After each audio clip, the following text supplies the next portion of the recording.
राम सिय शोभा अवधि सुकृति अवधि दूराज जहतापुर जन कहियस मिल नर नार समाज जहतापुर जन कहियस मिल नर नार समाज।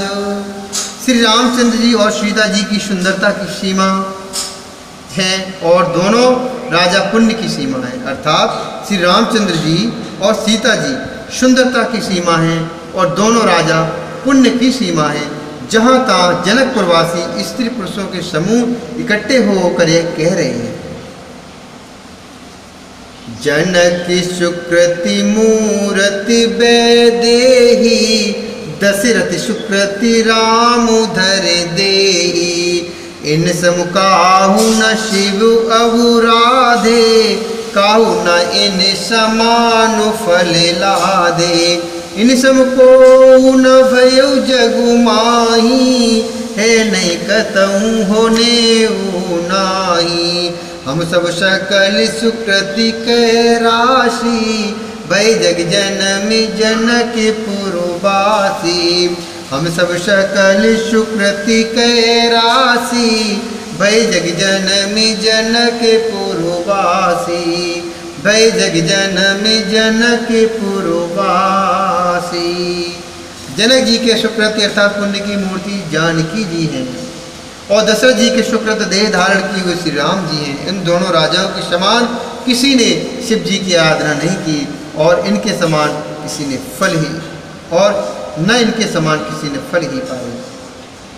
इनके समान जगत में न कोई हुआ न कहीं है और न होने का ही है। हम सब भी पर संपूर्ण पुण्यों की राशि है जो जगत में जन्म लेकर जनकपुर के निवासी हुए हैं।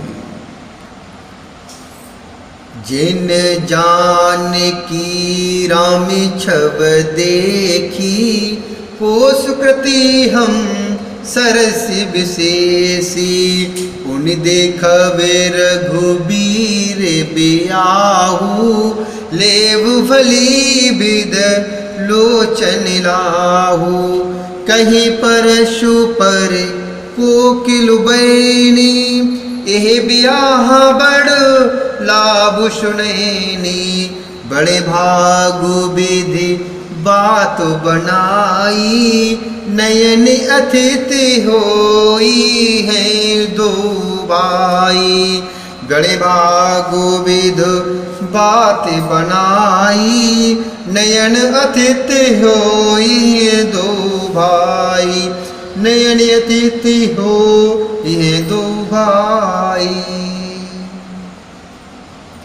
और जिन्होंने जानकी जी और श्री रामचंद्र जी की छवि देखी हमारे शरीर का विशेष पुण्यात्मा कौन होगा। और अब हम श्री रघुनाथ जी का विवाह देखेंगे और भली बात नेत्रों का लाभ लेंगे।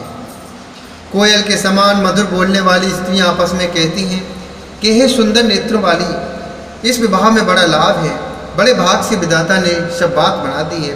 ये दोनों भाई हमारे नेत्रों के अतिथि हुआ करेंगे। बारह बार स्नेह बस जनक बुला उबसीय लेन आए बंधु दो कोटि काम कमनीय लेन आए बंधु दो कोटि काम कमनीय। जनक जी स्नेह बस बार बार सीता जी को बुलाएंगे और करोड़ों कामदेवों के समान सुंदर दोनों भाई सीता जी को लेने अर्थात विदा कराने आया करेंगे। विविधो भांति होई पहुनाई प्रिय न कहाए यश सासुर माई तबो तबो राम लख नहीं निहारी तब तब राम लख नहीं निहारी होय सब पुर लोग सुखारी होय सब पुर लोग सुखारी सखी जस राम लखन कर जोटा तैसे भूप संगी दुई ढोटा श्याम गौर सब अंग सुहाए श्याम गौर सब अंग सुहाए, ते सब कहीं देख जे आए, ते सब कहीं देख जे आए। तब उनकी अनेकों प्रकार से पहुनाई होगी, सखी ऐसी ससुराल किसे प्यारी न होगी। तब हम सब नगर निवासी श्री राम लक्ष्मण को देख देख कर सुखी होंगे। हे सखी, जैसा श्री राम लक्ष्मण का जोड़ा है, वैसे ही 2 कुमार राजा के साथ और भी हैं। वे भी एक श्याम और दूसरे गौर वर्ण की हैं। उनके भी सब अंग बहुत सुंदर हैं। जो लोग उन्हें देख आए हैं, वे सब यही कहते हैं, कहा एक में आजु निहारे, जनु बिरंच निज हाथ सवारे, भरत राम ही की अनुहारी, सहसा लखी नास कहीं निहारी। भरत राम ही की अनुहारी, सहसा लखी नास कहीं नर नारी। लखनु शत्रुसूदनु एक रूपा, लखन शत्रुसूदन एक रूपा, नकिसकते सब अंगी अनूपा। मन भावई मुख बरन न जाई, उपमा कहूँ त्रिभुवन को नाई। मन भावई मुख बरन न जाई, उपमा कहूँ त्रिभुवन को नाई, उपमा कहूँ त्रिभुवन को नाई। एक ने कहा, मैंने आज ही उन्हें देखा है, इतने सुंदर है मानो ब्रह्मा जी ने उन्हें अपने हाथों से संवारा है। भरत तो श्री रामचंद्र जी की ही सकल सूरत के हैं, स्त्री पुरुष उन्हें सहसा पहचान नहीं सकते। लक्ष्मण और शत्रुघ्न दोनों का एक रूप है, दोनों के नख से शिखा तक सभी अनुपम हैं, मन को बड़े अच्छे लगते हैं, पर मुख से वर्णन नहीं हो सकता।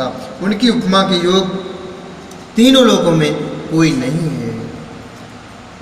उपमान को कहे दास तुलसी, कतऊ कवि कोविद कहीं बलु विनय विद्या, शील शोभा सिंधु इनसे ए पूरी नारी सकल सारी अंचल, विधि बचन सुना वही व्यायम चारु, भाई ये पुरु हम सुमंगल गावही, पुरु हम सुमंगल गावही।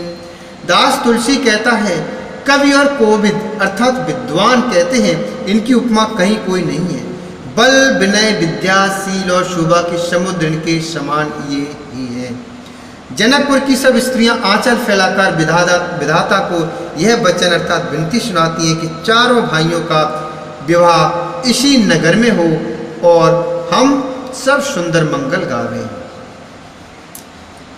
कहे परश पर नार बार बिलोचन पुलक तन, सखी सब कर विपुरार पुण्य पयो निधि भूप दो, सखी सब कर विपुरार पुण्य पयो निधि भूप दो।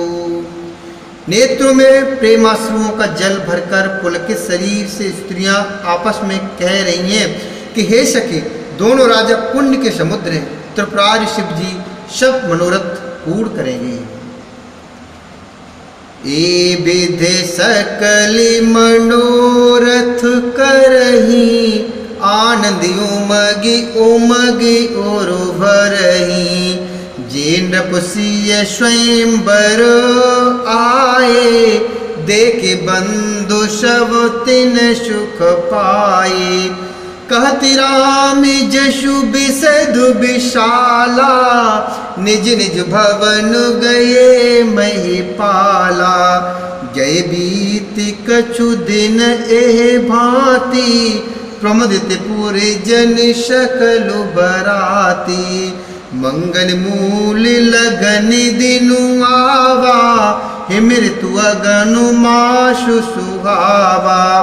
ग्रहित तिनख तु जोग बरबारू, लगन शोध विध की न विचारू। लगन शोध विध की न विचारू। इस प्रकार सब मनोरथ कर रही हैं और हृदय को उमंग उमंग कर अर्थात उत्साहपूर्वक आनंद से भर रही हैं। सीता जी के स्वयंवर में जो राजा आए थे उन्होंने भी चारों भाइयों को देखकर सुख पाया। श्री रामचंद्र जी का निर्मल और महान यश कहते हुए राजा लोग अपने अपने घर गए। इस प्रकार कुछ दिन बीते। जनकपुर निवासी और बाराती सभी बड़े आनंदित हैं। मंगलों का मूल लगन का दिन आया। हेमंत ऋतु और सुहावना अगन का महीना था। ग्रह तिथि नक्षत्र योग और वार श्रेष्ठ थे। लगन अर्थात मुहूर्त शोध कर ब्रह्मा जी ने उस पर विचार किया। पठे दीने नारद सन सोई गनी जनक के गनकन जोई सुनी सकल लोगनि है बाता कहीं ज्योतिषी आहि विदाता। सुनी सकल लोगनि है बाता कहीं ज्योतिषी आहि विदाता। और उस लगन पत्रिका को नारद जी के हाथ जनक जी के यहाँ भेज दिया। जनक जी के ज्योतिषियों ने भी वही गणना कर रखी थी। जब सब लोगों ने यह बात सुनी तब वे कहने लगे यहाँ के ज्योतिषी भी ब्रह्मा ही हैं। बोले श्यावर रामचंद्र भगवान की जय। बोली शंकर भगवान की जय। बोली श्री हरि नारायण भगवान की